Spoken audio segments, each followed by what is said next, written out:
Bună fetelor, am revenit cu un nou video și astăzi vreau să vă prezint un haul cu produse și cu accesorii. Cred că este ultimul haul pe anul 2021. Sper să vă placă acest clip și dacă sunteți curioase ce mi-am cumpărat, vă aștept în continuare să urmăriți. O să încep cu accesoriile. Din Primark mi-am cumpărat acești cerceluși tip perle. Au fost la doar 2 euro. Mie îmi plac perlele în mod normal și am zis ca să-mi iau și niște cerceluși din aceștia. Tot cu perle mi-am luat și aceste prinzători de păr care au costat 3 euro. Sunt foarte faine și foarte elegante. Și tot cu perlă mi-am luat și acest lănțișor cu litera F, 3 euro și acesta a costat. Și această bentiță de păr care la fel a costat 3 euro.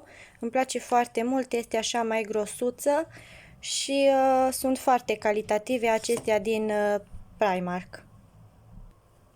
La categoria make-up mi-am cumpărat acest set de la L'Oréal Paris, aceste 3 rujuri mate care miros a ciocolată și acestea sunt nuanțele. A costat doar 10 euro aceste 3 rujulețe și mă bucur foarte mult că le-am găsit la acest preț. Acestea sunt și rujulețele, o să vă fac swatch și revin. Acestea sunt nuanțele, mie îmi plac toate 3, sunt absolut geniale. Deja am încercat aceste rujulețe și chiar sunt rezistente, nu sunt din acelea lipicioase de care să se agațe și părul. Da, chiar le recomand cu mare drag și mă bucur foarte mult că le-am cumpărat. Tot la categoria make-up am și aceste 3 produse de la Essence și anume acest rimel The False Lash. L-am testat la cursul de make-up și vreau să vă spun că este un rimel foarte bun, nu încarcă genele, le alungește, le oferă volum și am zis ca să mi-l recumpăr. Apoi mi-am cumpărat și un creion de ochi long lasting în nuanța aceasta de blue și un creion negru, dar acesta este de la MUA Makeup Academy și vreau să vă spun că m-a dezamăgit, l-am folosit ieri și nici măcar nu scrie, dacă înțelegeți ce vreau să zic, deci nu este bun de nimic. Mi-am mai luat și această măscuță de față, este o măscuță coreeană, a costat 3 euro. Este o mască pentru strălucire, n-am mai încercat până acum nimic de la acest brand și nici această mască. Sunt foarte curioasă de ea și cum o testez revin cu păreri. Mi-am mai cumpărat acest demachiant de la Nivea, este 2 în 1 cleanser și toner, are 200 de ml și este cu vitamina E. L-am mai avut în trecut, doar că am uitat de el, sincer să vă spun, și acum că l-am văzut în magazin am zis să-l recumpăr pentru că țin minte că mi-a plăcut foarte mult. Să știți că nu demachează așa de bine ca și apa micelară de la Garnier, dar îmi place cum lasă tenul.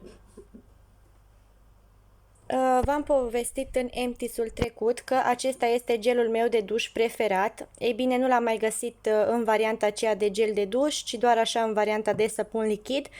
Și bineînțeles că mi-am refăcut stocul pentru că miroase genial. Mirosul persistă pe piele până a doua zi și nu mai este nevoie să folosiți o loțiune de corp pentru că și hidratează pielea și o lasă și parfumată. La categoria de păr mi-am cumpărat aceste 3 produse, acest șampon în variantă de 1 litru de la Vela, este pentru părul deteriorat și uscat, este un șampon nutritiv, a costat doar 20 de euro, eu zic că își merită bănuții pentru că are această variantă de 1 litru și ajunge pe mai mult timp. Și vă spuneam tot în empty-ul trecut că o să încerc și gama aceasta Olaplex. Eu deocamdată mi-am cumpărat doar 2 produse să încerc, și anume numărul 3. Este ca un fel de mască reparatoare, și tratamentul numărul 0. Acesta îl puneți pe părul umed și lăsați să acționeze, după care clătiți. Pentru că sunt o iubitoare de lumânărele parfumate, am găsit la un magazin de cadouri acest set format din 5 lumânărele, doar 5 euro.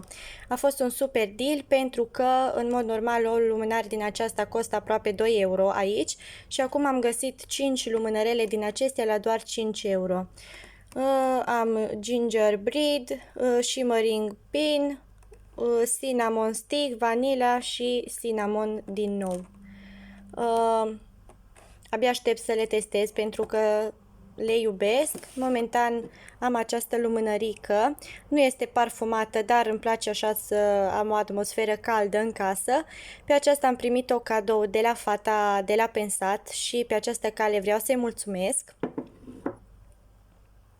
Tot din Primark mi-am cumpărat și această poșetucă, gentuță, pe care îmi place, pe care o ador. Este și culoarea mea preferată, verde. Și mi-am cumpărat, dar nu din Primark, de la alt magazin, 2 porfarduri. Primul este acesta, pe care eu îl țin pe post de portofel, pentru că este foarte încăpător, îmi încape și portofelul și toate cele. Și aceasta este geanta de cosmetice și aceasta la fel este foarte încăpătoare.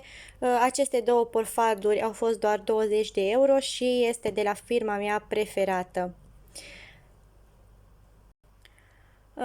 Dragilor, cam acesta a fost haul-ul. Sper că v-a plăcut, sper că v-a inspirat. Să-mi lăsați în comentarii ce ați testat din ce v-am prezentat eu.